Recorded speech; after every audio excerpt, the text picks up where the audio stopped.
Hi friends, வாங்க இனிப்பு பூர்ண கொழுக்கட்டை எப்படி செய்யுதுன்னு பார்க்கலாம். அதுக்கு நமக்கு என்ன தேவைன்னா, ஃபஸ்ட்டு வந்து நம்ம வேர்க்கடலையை வந்து நல்லா வந்து வறுத்துக்கலாம். வறுத்து அதை வந்து ஆற வச்சிடலாம். அப்புறமா வந்து மாவு பேசுகிறதுக்காக வந்து நம்ம வந்து சுடுதண்ணி கொஞ்சமாக காய வச்சு அதில் வந்து ஊற்றி லைட்டாக வந்து பிசைஞ்சிடலாம். அது கூட வந்து நம்ம தேவையான அளவுக்கு சால்ட்டு போட்டுக்கலாம். அதுக்கப்புறம் வந்து அது நல்லா வந்து கிறிஸ்பியாக கொஞ்சம் வரத்துக்காக வந்து நம்ம சோடா உப்பு சேர்த்துக்கலாம். சேர்த்துட்டு நல்லா வந்து கொஞ்சம் நேரம் ஊற வச்சிடலாம். அதுக்கப்புறம் வந்து மிக்சியில் போடலாம் வேர்க்கடலைன்னு பார்த்தா கரண்ட் இல்லைன்றதுனால நாங்கள் வந்து கையிலே உட்காந்து இடிச்சிட்டு இருந்தோம். மாமா தான் உட்காந்து இடிச்சிட்டு இருந்தாரு. அப்புறம் இது இவ்வளோ வந்து நாங்கள் பொடி பண்ணி வச்சுருக்கோம்.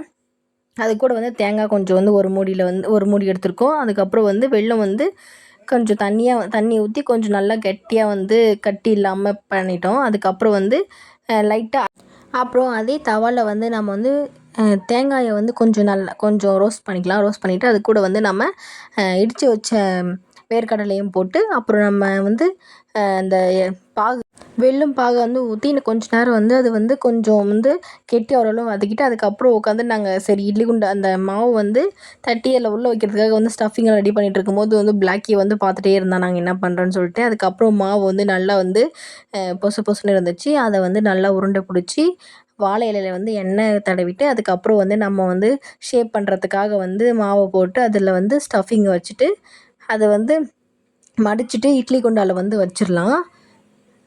இது வைக்கும்போது வந்து எனக்கு கொஞ்சம் ஃபஸ்ட் டைம் செய்யறதுனால வந்து அதோடய சைஸ் வந்து கரெக்டாக வரல, அட்ஜஸ்ட் பண்ணிக்கோங்க. அப்புறமா இட்லி குண்டாவில் வச்சுட்டு அதை வேக வச்சுட்டோம்.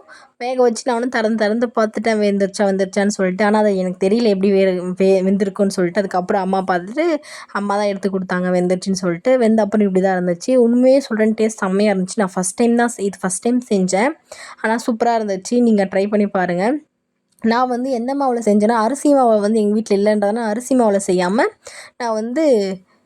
நான் மைதா மாவு தான் ட்ரை பண்ணேன். ட்ரை பண்ணி பாருங்கள், சூப்பராக இருக்குது. டாட்டா பாய்.